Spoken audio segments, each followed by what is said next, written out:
Je voudrais vous raconter ma première fois. Non, en vrai...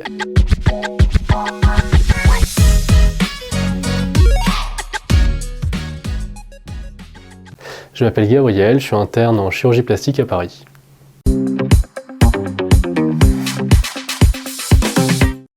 Alors, c'est une question qu'on me pose tout le temps. Pourquoi cette spécialité? Je pense que c'est une spé qui pose beaucoup de questions. Parmi les externes qui ne sont pas passés en chirurgie plastique et qui ne connaissent pas cette spécialité, et parmi le grand public aussi.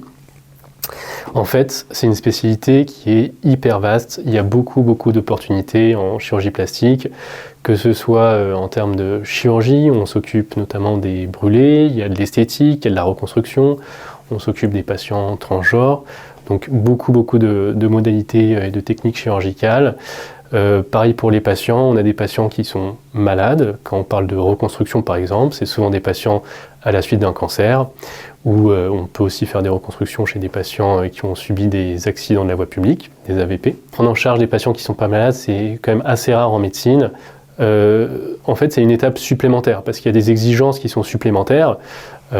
Parfois, on est presque à vendre un produit, ou à se vendre, à vendre une chirurgie. Et c'est des compétences à acquérir et je pense qu'il ne faut pas le dénigrer. C'est des choses qu'on n'apprend pas en médecine, qu'on peut apprendre en école de commerce par exemple, et ça vient avec l'expérience. Et je pense que c'est une compétence supplémentaire qui donne à l'aspect un certain charme, qui la rend aussi difficile et qui la rend un petit peu à part.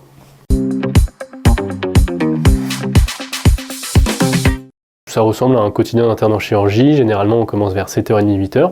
On va voir les patients dans le service d'hospitalisation. On fait la visite pour voir s'ils vont tous bien. Donc les patients qui ont été opérés la veille, on y apporte une attention un peu plus particulière pour voir s'il n'y a pas des saignements, s'il y a des signes d'infection. À 8h30, on commence les blocs, qu'on finit généralement vers 17h30. On a parfois un petit peu de temps pour manger entre deux blocs. Et à la fin, on a toujours les papiers à faire, donc les ordonnances, les comptes rendus d'hospitalisation. On fait la contre-visite à la fin, donc on va voir les patients qu'on a opérés le jour même pour voir aussi s'il n'y a pas des complications, pour voir s'ils vont bien. On prend des nouvelles au lit du patient et avec l'infirmière. L'équipe paramédicale est très importante, bien entendu, en chirurgie. C'est celle qui est au lit du malade. C'est celle sur laquelle on peut avoir glané toutes les informations importantes que le patient ne nous dirait pas. Et donc après cette contre-visite, en fonction de l'organisation des services, on a des consultations ou pas, on a parfois des staffs avec toute l'équipe. On finit en moyenne vers 19h30, je pense.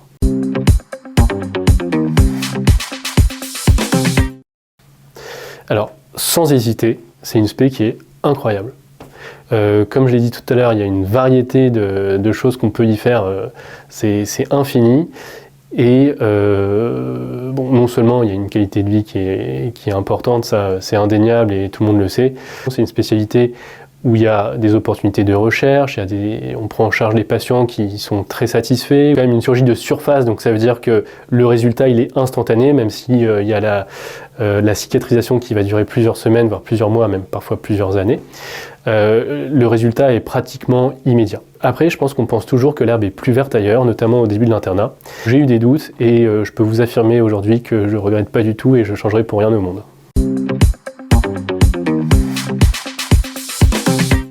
Aucun cliché associé à la chirurgie plastique. Alors en vrai, il y a tellement de clichés associés à la chirurgie plastique, c'est incroyable.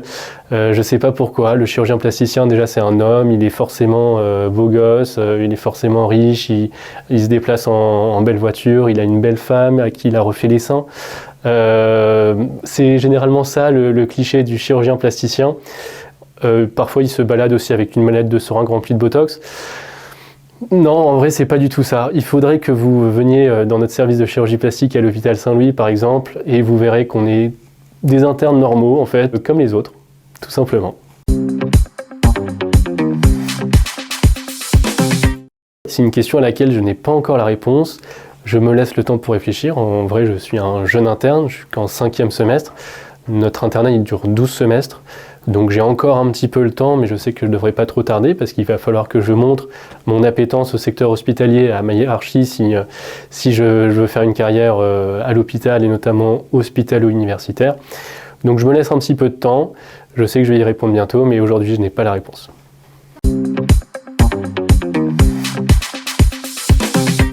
Je voudrais vous raconter ma première fois.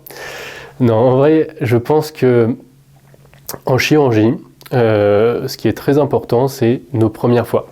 Pourquoi ? Parce que ça nous laisse un souvenir inoubliable. Moi, je me souviens de toutes mes premières fois, je me souviens avec quel chirurgien j'étais, et je me souviens de quand c'était, de quel semestre c'était, et ça nous laisse des souvenirs incroyables. Donc je voudrais que les chefs qui m'entendent soient bien au courant, qu'on s'en souvient tout le temps et qu'on les remercie de nous avoir laissé la main à ce moment-là. Ma première chirurgie, je pense, quand on m'a laissé la main et qu'on m'a laissé un bistouri pour faire quelque chose d'un petit peu conséquent, c'était une plastie abdominale. On parle aussi de dermolipectomie abdominale. Il s'agit tout simplement de retirer l'excédent de peau et de graisse au niveau du ventre. Alors je me souviens que j'étais pas arrivé à la fin de la chirurgie parce que j'avais fait quelques petites erreurs avec le bistouri, qu'on m'avait repris la main. Mais je me souviens que c'était ma première chirurgie un petit peu de plasticien. Bien sûr, pour la première chirurgie, on est un peu fébrile, on sait qu'on est scruté, on sait qu'on n'a pas forcément pleinement confiance en soi, mais on sait aussi qu'on a regardé maintes et maintes fois nos collègues le faire, on a envie de se lancer, parfois un peu trop tôt, mais à un moment il faut vraiment se jeter dans le bain, sinon on ne se lance jamais. C'est ça qui est un petit peu difficile en chirurgie, c'est que avant de pouvoir se sentir légitime, il faut qu'on opère, mais en même temps, il faut aussi opérer pour pouvoir se sentir légitime. Donc c'est un peu complexe, mais quoi qu'il arrive, il faut se jeter dans l'eau, et généralement ça fonctionne très bien. On sait qu'on est accompagné, et généralement par des chefs qui sont très bienveillants, donc ça marche très bien.